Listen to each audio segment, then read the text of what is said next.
Hey guys, this is your host Jay. If you guys haven't liked, please give us a like and a subscribe.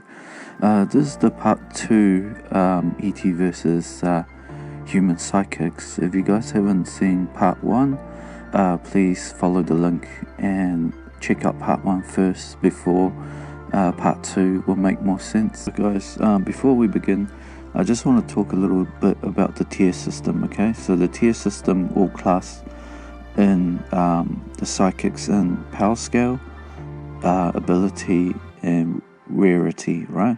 So in terms of population wise, tier 3 will be the rarest. Not many people possess these type of ability, and not many of the population show these type of ability to be inherent in their genetics, okay? So what we have right here is a diagram of a human. So a human has the possibility of becoming any tier within 1, 2 or 3, but it's very rare that they fall under the category of 3. So we'll start off and we'll have a look at Guy Beverly, right? Guy Beverly is a very highly gifted psychic. He's able to do a lot of the feats. Not many people can do what he does, but some have done what he's done before. So he's like a category 2, maybe like a 10% of the population is able to perform what he does, right? And then following Guy Beverly, we have Joan of Arc, right? Joan of Arc was a French revolutionist who were fighting, like, I guess, England at that time. And she was able to foretell like the battles and battle formations. She won a lot of battles for the Frenchies to retake a lot of the land that was lost, and her ability for precognition and also clairvoyance is quite upper tier. I'd say about 10% of the population. And thirdly, we have Ingo Swann, who is a natural gifted psychic, very, very powerful. You're talking about the upper tier in psychic. Naturally gifted, was a psychic since he was born, right? So his sensing ability and ability to manipulate energy and change focus of his consciousness is way up there. So it's not very often you see these type of psychics around. If not, usually they don't publicize or pretty much like show that they have these type of abilities. So one of our talks will be Ingo Swann a bit later on, in terms of power scale compared to ETs. With that, we have Nostradamus. So you can see how Ingo scales up with Nostradamus. Even Nostradamus is quite famous. He's very good at clairvoyance and also precognition, foreseeing the future and scribing, right? So even someone as that degree of Nostradamus, in terms of psychic power scale, dims compared to Ingo Swann. So just to clarify like how strong Ingo Swann was, okay? And now we have the oracles of Delphi. The Greeks had these oracles before battle. With these oracles, some of them were natural psychics, some of them were brought in to be trained. In terms of power scale, I'll class them as just a 2. Be able to foresee the future and foretell events, right? So they couldn't influence, they couldn't change the events, but they could sense and see the foretelling of certain things that was about to happen. Okay, now we have Nina Caligula. She was a very powerful psychic, came from a whole line of psychics. Her telekinesis was just off the charts. Like, if an object was within her bioelectric field, she's able to manipulate that object. So her range is limited, but the strength of her abilities when it comes into close range was phenomenal, right? And now you have Courtney Brown, amazing remote viewer, also a physicist. He's teaching the new generations of remote viewers, probably the best remote viewers that we have on this planet to this current age and time. And now you have Uri Geller. Uri Geller is a phenomenal psychic. He would be classed as like the 1%ers. Not many people have his power output and ability. I'm talking about, like, you know, he was on a TV show once and he was spinning spoons, right? And not only did his spoon bend, but people around the world who were watching him, their spoons started bending. You're talking about the power output in the magnitude not ever seen before. So he's a very rare person indeed. Definitely a tier 3 psychic. And after him, you have Argo. Argo was amazing. He channeled Dr. Fritz. Argo himself was maybe just a tier 2 psychic, but when combined with Dr. Fritz, you're looking at a tier 3 phenomenal psychic. Probably the best psychic healer that's ever been around. Okay, in terms of looking at the aliens, alright, so we're categorizing them. There's some that are neutral, some that are friendly, and some that are unfriendly, right? So these are the 3 categories that we can break down all the varieties and all the different species, right? So these are the 3 main that we worry about when they come and visit. And then after that, we categorize them in their abilities. Some are non-psychic, some are psychic, and some are highly psychic. Within the 3 categories, friendly, natural, and unfriendly, you have a variety of these types of non-psychic, psychic, and highly psychic within all 3 of these, okay? Then out of those 2, psychic and highly psychic, you'll break down to these other categories. So short range but powerful, right? And then short range or weak psychically, or long range and powerful, or long range and weak psychically. So out of those 4 categories, you'll find and determine the power scale of their psychic abilities, right? So some are quite powerful close range, but they don't have any distance with it, right? They don't have any distance to be able to control you from far away, right? But if you get close to them, they can control you, right? And then some may be quite weak in power, but their range is quite far. But in terms of being able to do certain things, they're limited because their magnitude of their psychic abilities is fairly weak, but their range is far exceeding of the power output, so they can reach you from very far away, right? But the influence they have is very weak, so they'll have to concentrate for a very long time or have a whole group of them. So that's pretty much the gist of things. Okay, now we have a Swiss man. His name is Billy Meyer.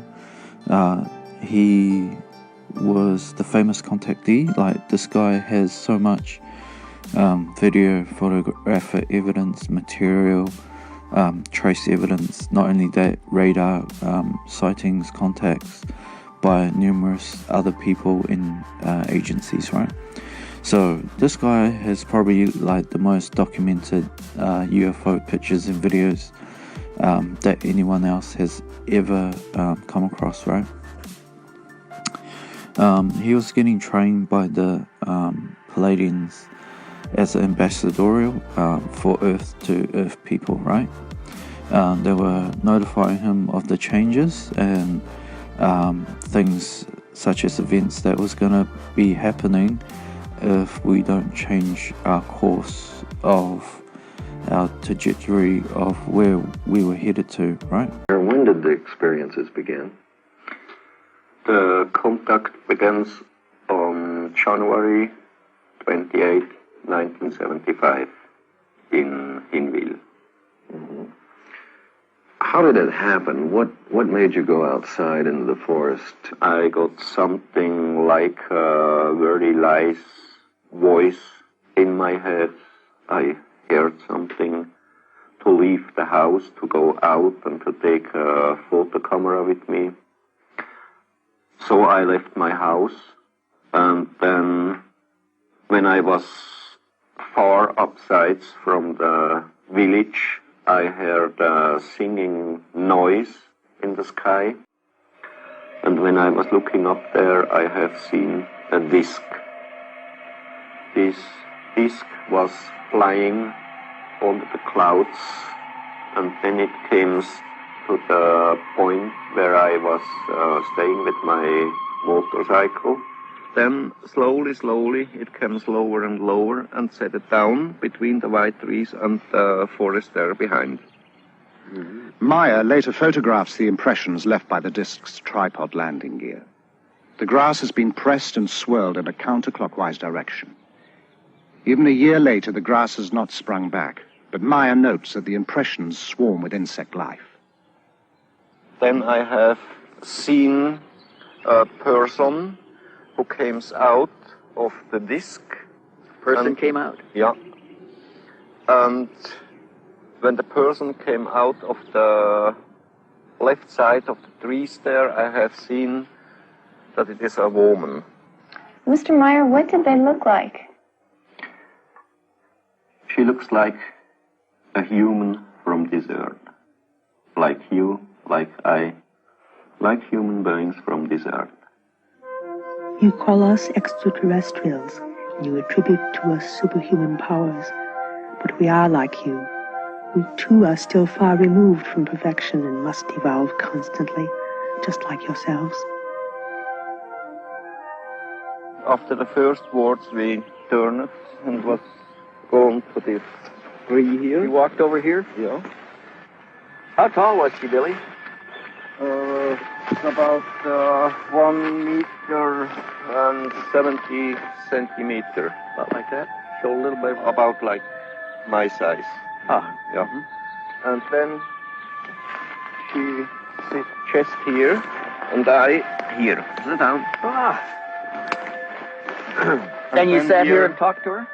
Yeah. Then we was talking here for about 1 hour or 1 hour and a quarter, something like that. Did she give you a name? What did you call her? Yeah, she told me her name is Semyase. Semyase? Yeah. Billy, what kind of feeling did you have sitting here under this tree with a woman who just landed in a spacecraft? I wasn't afraid about these things. I was afraid about the army only, because they have a station somewhere there behind the forest. But I wasn't afraid about the disc. Where did they come from, Mr. Meyer? They shall be coming from the star picture of the Pleiad. Okay, Billy Meyer shared much of the same abilities and skill sets as the Pleiadians, right? I will class the Pleiadians as friendly. They came here to help us, to teach us. Their ancestors weren't necessarily all friendly. Their ancestors actually ruled over us and pretty much kind of manipulated us into a slave race. So their ancestors who are coming here now are trying to undo all that and reverse, I guess, what their ancestors has done, because like the Pleiadians said, we are part of them genetically wise.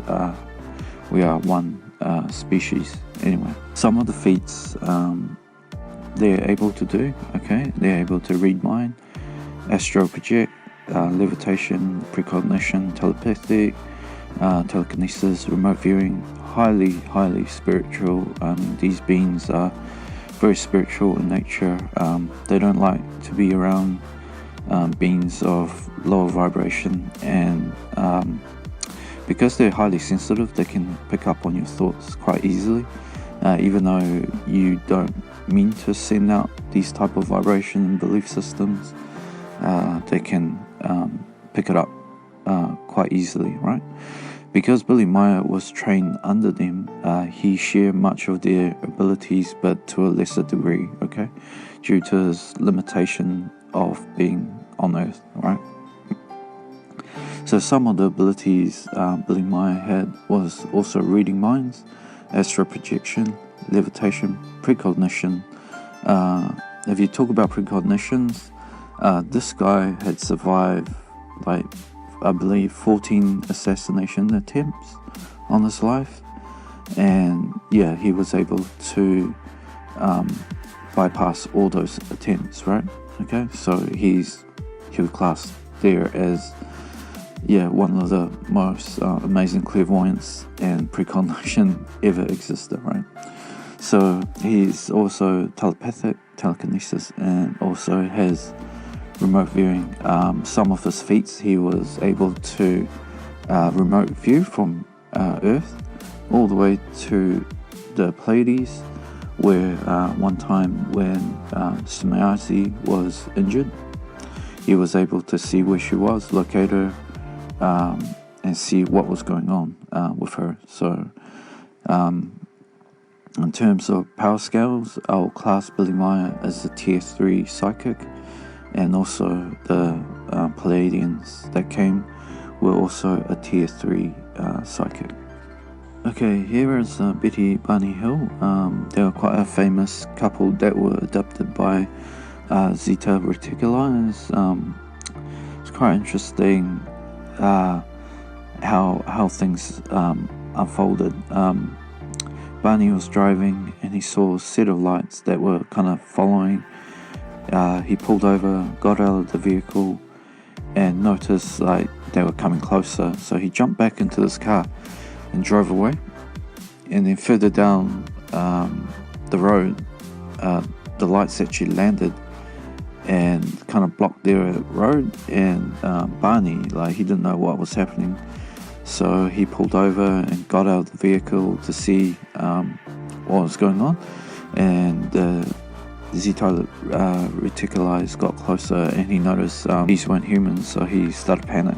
But quite interestingly, these Zeta Reticuli have quite powerful psychic abilities, who were able to put them into a trance state and kind of got them aboard their ship, right? But certain things started happening when Betty started fighting back. She resisted their mental influences, and they weren't able to control her because she was always fighting them. But Barney himself was quite placid and was overcome with the mental suggestions, right? As they were entering around Twin Mountain, they started seeing bright object in the sky. And later on, when they got down near Indian Head, near Franconia Notch, the object really became more apparent. They stopped the car. Barney claimed that he saw, beings inside the UFO. He got out, told Betty to really get back in the car and just kind of make a run for it. At that time, as they got back on Route 3, the object settled down over the car. They blacked out and didn't come to until they were traveling on Route 3, miles down the road, a couple of hours later. So this was, an example of what they would later call lost time. They didn't know what happened. They found all these strange things that had happened to them in their car when they got back to Portsmouth. And thus began this kind of first documented case of what they would later consider alien abduction.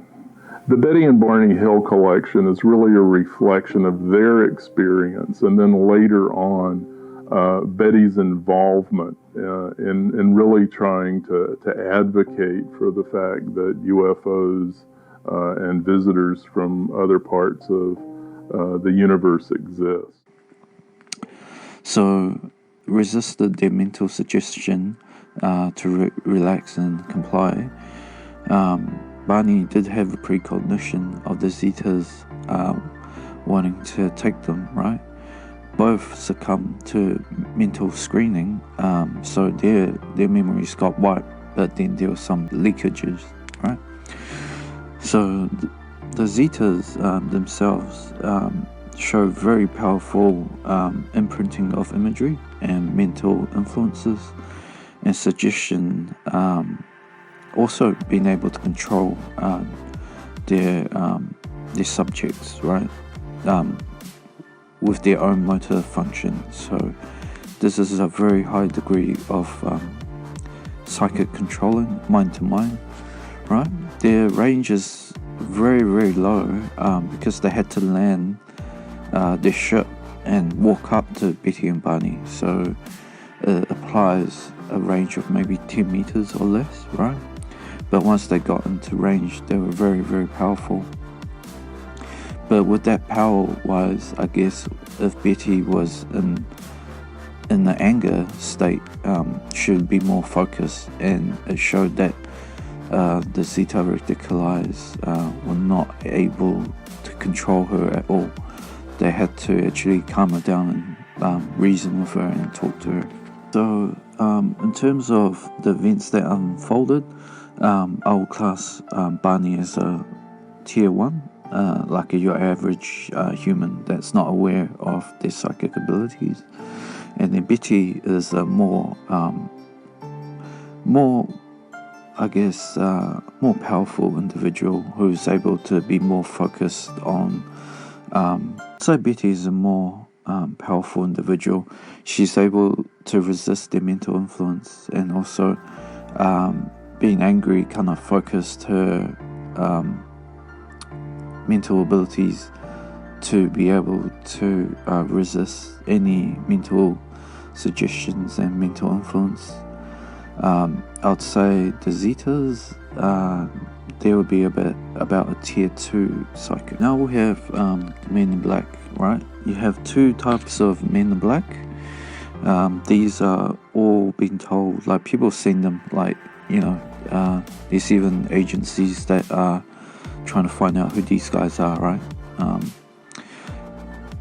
There's 2 subsets, right? There's the one, the human operative, who's the Men in Black, right? Working for the governments. These guys are pretty much your best of the best, top tier military organizations that turned governmental, right? So they'll pick these guys from the elite of the elite. Not only from that, they'll like pick guys that have very, very high sense of ESP and abilities, right? Not just physical abilities, but definitely mental and cognitive abilities and ESP ability, right? So these guys are probably the ones that were in combat that always survived against all the odds, the ones that always kind of sidestep landmines, guys who always followed their gut instincts in certain events, always came out on top, right? Some reason, somehow, these guys always survive no matter what, and always to have luck on their side. It can come down to a whole bunch of things or mixture of things, but usually the survival instinct kicks in for them, and they're like the 1 or 2%ers that always get the job done and survive, right? So these guys are the best of the best. And then you take these best of the best super soldiers pretty much, and you train them in remote viewing, precognitions, mind reading, psychokinesis, energy sensing, 360 degree sensing, energy reading, they become a force to be reckoned with. Right? These guys are your upper tier human super soldiers. And then you get the cross species, the human hybrid. These guys are a bit unknown. They're a bit unusual, maybe clones or PLF, program life forms. The affiliation these guys are with, we don't really know. It seems like these guys dress in the 60s or 70s in the late era. They haven't changed much, even throughout the ages. They're still kind of wearing these old-fashioned clothes.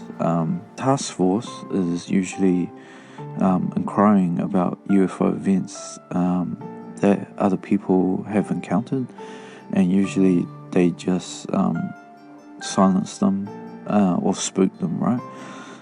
These guys' abilities are quite unusual. There had been reports of these people looking like people but not acting like people, or there's just something a bit odd about them, right?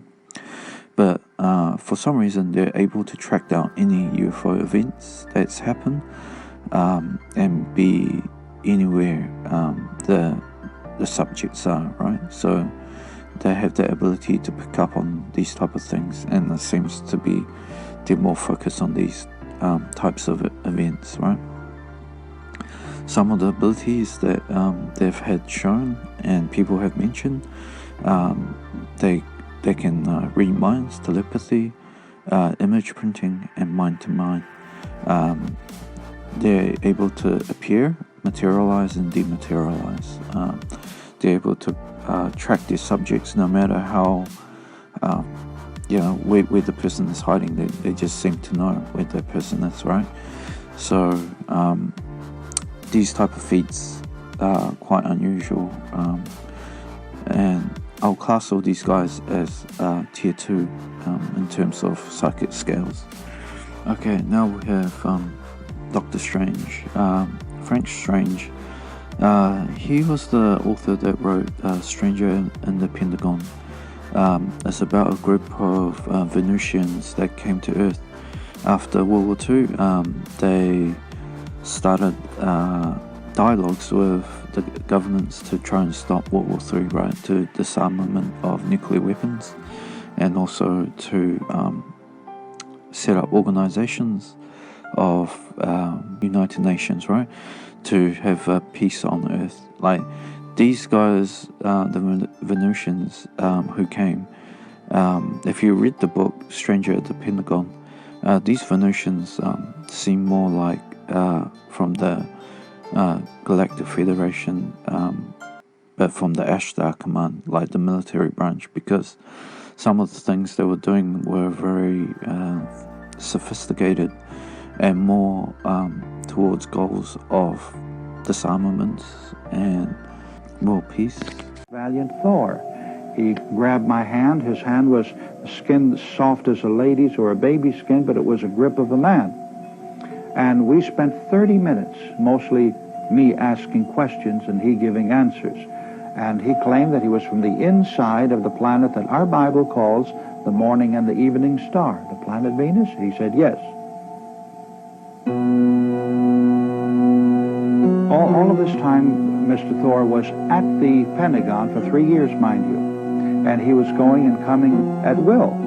He was brought to the President of the United States, Dwight Eisenhower, and Richard Nixon, offered to give them information on how the American people could successfully live without sickness, without poverty, without disease, and without death. They told him, "We're sorry that we cannot accept the information that you're freely giving us because it will ruin the economy of this nation." Well, sir, Commander Thor left on the morning of March 16, 1960, on the outskirts of Alexandria, Virginia, where his spaceship came down. He went into the spaceship and disappeared from sight. So just having a look at some of the abilities that Frank Strange had mentioned about these visitors. Valiant Thor, some of the abilities that he showed was mind reading, remote viewing, remote influencing, mind to mind, materialization, dematerialization. his ability was so powerful that he was able to pretty much control a subject with thought alone, right? And it showed that also their range seemed to be quite a distance, more than a few meters. So I'll class the Venusians as tier 3. Obviously, due to some of the abilities mind to mind, them being able to mentally suggest and also control their subjects, and the range makes them a very, very powerful tier 3 psychic. Okay, and now we have Skinwalker Ranch. It's this entity is very interesting. It's subjected to many researchers, and a lot of them haven't found a conclusion to what they're dealing with, because it's always changing, right? So it can be a UFO, it could be a dire wolf, it can be a creature, it could be a person. It's shape-shifted into many things. So whatever it is, it hangs around in that area, and right, they've concluded, right, it's very intelligent. It's able to morph. It's able to materialize things, dematerialize things. It's able to induce fear. Like I guess, like being in that particular spot, it's able to induce the most fear that anyone has ever experienced, and it's able to induce other responses. It's just the nature of this entity. It can mind to mind with people. It can control their emotions, right? It's able to control animals as well, even cattle. There's reports of it controlling cattle, teleporting cattle up onto trees, moving them into holding pens, into even the ranchers' RVs, right? In terms of psychic abilities, it's performed everything that's known in the book, right? Like every psychic ability it's probably performed before. This is a very, very high 3 tier. If there was a tier 4, the entity at Skinwalker Ranch will probably be a tier 4, right? And now we have Ingo Swan, which is one of the tier 3 human psychics that we have, and a very, very powerful psychic, a natural psychic. So it's amazing to just talk about this person, to see his abilities stacking up against ETs, right? And by 1991 had sort of published one little book and made a list of these kind of things. Did you know that you have receptors in your nose that smell emotion? Yeah? How do you know that? What? You smell them, yeah. Do you know you have receptors in your taste buds that sense motives? Motives from other people. So if you go around with your tongue, when you're talking to somebody, just give them your tongue and you might sense their motives and things like that. You know, these are all things that used to be attributed to parapsychology and to some kind of non-physical apparatus, right? Extrasensory perception was not supposed to emanate from physical things. For whatever the reasons were, I was born into this life, and by the time I was 3 months old, I could see people's auras, and I could do this, and I could go out of body and travel around and so forth and so on. And I finally realized at about the age 2.5 that I needed to read a dictionary through page by page as soon as possible so I would know how to talk about these things. So I did that, and thereby I found out that you weren't supposed to talk about these things. This was back in 1936, I guess. You know, you see how aged I am? So then, you know, you are subjected to cultural conditioning around you, and you like to fit into that cultural conditioning, so you learn what not to talk about and what to talk about, and so forth and so on. So your self as one of these magnificent sensoriums that you are, gradually gets collapsed down until you fit in. And it has to be a true fitting in, because even though the people around you don't want you to talk about these things, a lot of them have residual telepathy anyway, and they can sense whether you're fitting in or not. How many people here have never fit in? Look at this, you see.